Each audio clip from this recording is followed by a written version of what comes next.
बाकियों का तो पता नहीं, लेकिन मेरा यहाँ पर इंट्राडे ट्रेडिंग के अंदर 2 से 3 लाख रुपया गया हुआ है।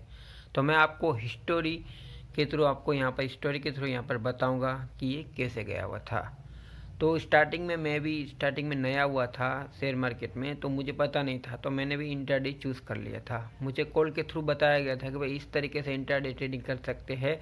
सुबह 9:15 से लेके आप कोई भी पर्टिकुलर स्टॉक्स में एंट्री कर सकते हैं, और जिसमें यहाँ पर 20 गुनी आपको लिमिट दी जाएगी, और शाम को 3:15 के बीच में आपको अगर जितना प्रॉफिट होगा या लॉस होगा वो सब के सब यहाँ पर हमारे द्वारा या फिर आपके द्वारा यहाँ पर 3:15 से पहले एग्जिट कर दोगे, तो उसे इंट्राडे ट्रेडिंग कहा जाता है। तो मैंने बोला ठीक है, मेरे पास यहाँ पर कम से कम अभी 1 लाख रुपये जितना था, तो मैंने यहाँ पर इंट्राडे ट्रेडिंग किया। तो मुझे वहाँ पर कोई स्टॉक्स में 20 गनी लिमिट मिल गई, जैसे निफ्टी 50 के स्टॉक्स होते हैं जो लार्ज कैप कंपनी होती है 20,000 करोड़ के ऊपर के आसपास की।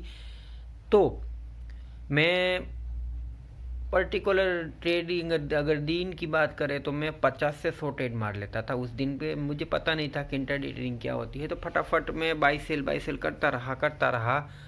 एंड ऑफ द डे में नेक्स्ट दिन जब कॉन्ट्रैक्ट नोट आई, तो उसमें मुझे देखने को मिला कि मैंने 1,000 का प्रॉफिट किया था, 50 से 100 ट्रेड मारी थी, और जो मेरा ब्रोकरेज चार्ज था वो ऑलमोस्ट 2 से 3 हज़ार लग गया था।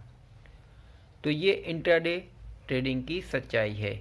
इंट्राडे ट्रेडिंग में ऑलमोस्ट अगर हम देखे जाए तो हर एक स्टॉक्स के अंदर है ना इंट्राडे ट्रेडिंग नहीं करनी चाहिए। ये जो बात मैंने बताई वो बिल्कुल सच है, मेरे साथ ये हुआ है, इसीलिए मैं आपके साथ बयां कर पा रहा हूँ। लोग गलत इन्फॉर्मेशन देख के आपको मोटिवेट करते हैं कि नहीं इंट्राडे ट्रेडिंग बहुत अच्छा है, बहुत यहाँ पर पैसा है, एक एक दिन में आप 1-1 हज़ार 2-2 हज़ार कमा सकते हैं। लेकिन ये गलत इन्फॉर्मेशन देना मेरा काम नहीं है। मैं आपको सच्चाई के रास्ते पे लेके जाऊंगा, जहाँ पे मैं डूब गया हूँ वहाँ पे आपको डूबने नहीं दूंगा। बस ये चैनल के ऊपर आप भरोसा रखिएगा, सच्चाई के ऊपर चैनल चलने वाला है। तो अब बात करेंगे कि क्या कर सकते हैं। और जो नए लोग होते हैं ना, उनको बहुत जल्दी होती है पैसा बनाने की, उनको डेली बेस पे है ना पैसा चाहिए होता है। और इंट्राडे ट्रेडिंग में डेली बेस पे पैसा जो होता है वो बन सकता है, लेकिन कुछ नियम को हमें फॉलो करना पड़ता है। और ये जो सीक्रेट नियम है ना, ये मैं आज रिवील करूँगा इस वीडियो के थ्रू। जो मैंने सीखा हुआ है वही मैं आपको बताऊंगा। यहाँ वहाँ की कहीं से सोशल मीडिया की बात उठा के मैं आपको डायरेक्टली नहीं बताने वाला हूँ। और ये जो नियम है वो मैंने खुद फॉलो किया हुआ है।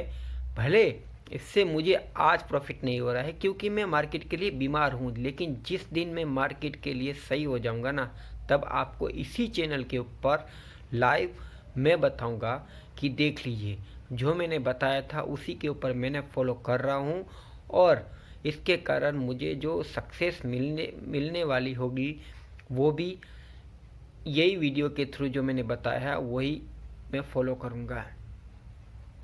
और लोग है ना इतने उलझाते हैं कि क्या ही बताए कि भाई इंट्राडे ट्रेडिंग में ये लगा लो, ये इंडिकेटर लगा लो, वो लगा लो, इतने टाइम पे ले लो।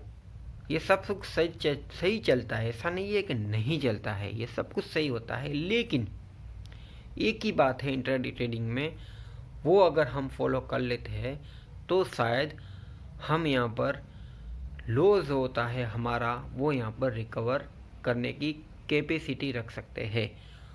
और ये वो बात है जो मैं आपको बताने वाला हूँ। तो चलिए शुरू करते हैं इस वीडियो के थ्रू।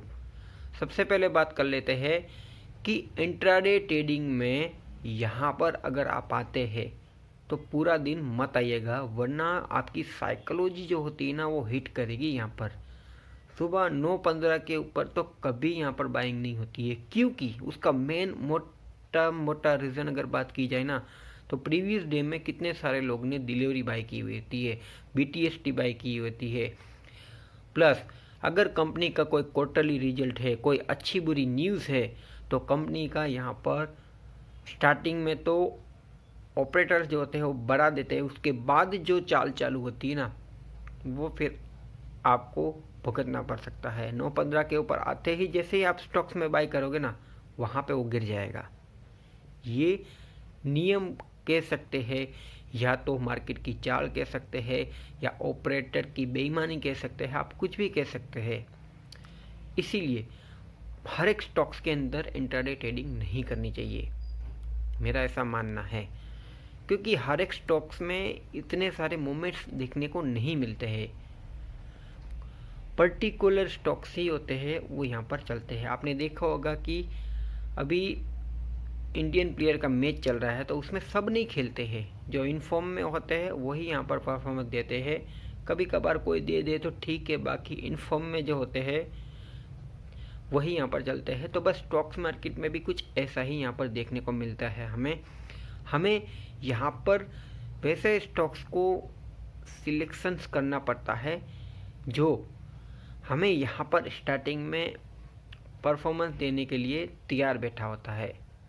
अब कौन से ऐसे स्टॉक्स होते हैं, तो जो 52 वीक्स हाई स्टॉक्स होते हैं उसके अंदर मैं नहीं बोल रहा हूँ आपको डायरेक्ट एंट्री लो, नहीं, यहाँ पर वेट करना पड़ता है। 52 वीक्स जो होते हैं ना स्टॉक्स, उसमें वेट करना है। उनका जो क्वार्टरली रिजल्ट होता है ना, वो एक बार पास आउट हो जाए। जैसे कि कोई भी कंपनी का मान लीजिए रिजल्ट, अभी फ़िलहाल की बात करें तो मेरे स्टॉक का मान लीजिए अभी रिजल्ट है, और इसका रिजल्ट फ्राइडे के दिन आया हुआ था। कंपनी का अगर प्रॉफिट हुआ है और कंपनी 52 वीक्स हाई के ऊपर है, और स्टॉक में सुबह के टाइम ही यहाँ पर 2-3% के प्लस के ऊपर है, तब ये ठीक ठाक है। आपने देखा होगा मोस्ट ऑफ कोई भी स्टॉक्स होता है ना, वो 9:15 से लेकर 10 बजे तक ही मोमेंटम में रहता है। उसके बाद लिक्विडिटी उसमें ख़त्म हो जाती है, और ये जो लिक्विडिटी होती है वो शाम को 2:30 से 2:45 बजे के आसपास देखने को मिलती है हमें। इसीलिए ये जो बीच का समय होता है ना 10 से 2:30 बजे के आसपास का, इसमें ओवर ट्रेडिंग, बिगनर और नए लोग बहुत ही अच्छे तरीके से फंस जाते हैं। और मैंने ये भी अनुभव किया हुआ है, मैं भी खुद फंस गया था। इसीलिए यहाँ पर धीरे धीरे अपने इमोशन को कंट्रोल करते हुए शेयर मार्केट में ये जो 2 टाइमिंग्स होते हैं, प्लस 52 वीक्स हाई होता है और प्लस क्वार्टरली रिजल्ट होते हैं, और स्टॉक ऑलमोस्ट यहाँ पर 2-3% प्लस में होता है, तब भी एंट्री नहीं बनानी है, तब भी एंट्री नहीं बनानी है। यहाँ तक तो आपको इंट्राडे के बारे में पता चल गया, बहुत ख़तरनाक है। ऑप्शन ट्रेडिंग तो मॉन्स्टर है, ये थोड़ा सा हल्का है, लेकिन इसमें भी आपको इतनी वोलेटिलिटी देखने को मिलती है सुबह लेके शाम तक। इसीलिए यहाँ तक आपको पता चल गया इंट्राडे ट्रेडिंग की सच्चाई के बारे में। अब बात करने वाले हैं कि एंट्री जो होती है वो हमारी कहाँ पे रहती है, और उसके बाद हम अपना जो एसएल्स होता है, जैसे स्टॉप लॉस कहा जाता है इंट्राडे ट्रेडिंग में, आपको यहाँ पर 5 टाइम तक की लिमिट देखने को मिलेगी कंपनी के थ्रू, जिसका ब्रोकरेज चार्ज होता है वो कम से कम लगेगा। इसीलिए आपको ऐसे ब्रोकर के साथ अकाउंट खुलवाना है जो कि यहाँ पर या तो वो 0 हो या तो फिर कम चार्ज वाला हो। जैसे कोटक नियो है जहाँ पे 10 रुपीज़ और मिनिमम आपके पास कितना कैपिटल है उस हिसाब से चार्ज लगता है। शून्य अकाउंट है जहाँ पे 5 रुपये चार्ज लगता है। बाकी एंजल 1 जीरोधा ये तो बहुत ख़तरनाक ब्रोकर है, ये लूट कर ही मानते हैं भाई। अगर आपके पास फंड ज़्यादा है तो 50 रुपये से 60 70 रुपये तक पहुँच जाते हैं। ये बहुत ख़तरनाक है भाई, इनसे दूर ही रहता हूँ मैं तो ज़्यादातर। इन्वेस्टमेंट के लिए दोनों सही है, ट्रेडिंग के लिए दोनों गलत है। सब में अलग अलग कुछ खामियां, कुछ काबिलियत होती रहती है। तो बस ये हमें ध्यान में रखना है कि सही ब्रोकर चूज़ करें। यहाँ तक आपको पता चल गया। अब बात करते हैं कि एंट्री पॉइंट होता है ना वो हमारा कहाँ होता है। तो भाई मुझे बेस्ट से बेस्ट लगा ना तो है कोटक नियो। यहाँ पर जब हम चार्ट देखते हैं ना तो चार्ट के ऊपर हमें कुछ नंबर्स होते हैं जो दिखाई देते हैं बाजू में स्टॉक्स के अंदर।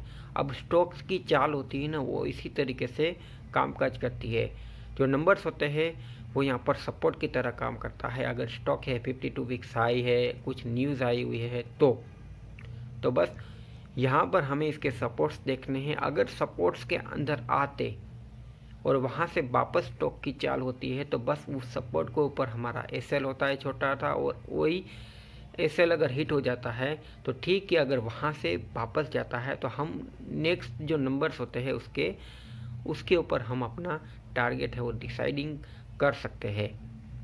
इसी तरीके से मैं ट्रेडिंग करता हूँ और शायद यही ट्रेडिंग के कुछ स्ट्रेटेजीज होती है जो मैं आपके साथ रिवील कर रहा हूँ। आपको ये वीडियो कैसा लगा कमेंट में ज़रूर बताइएगा। ये वीडियो लंबा हो गया लेकिन बहुत ही नॉलेजेबल है, आप एक बार ज़रूर ट्राई कर दीजिएगा, तब आपको पता चलेगा। Thank you for watching.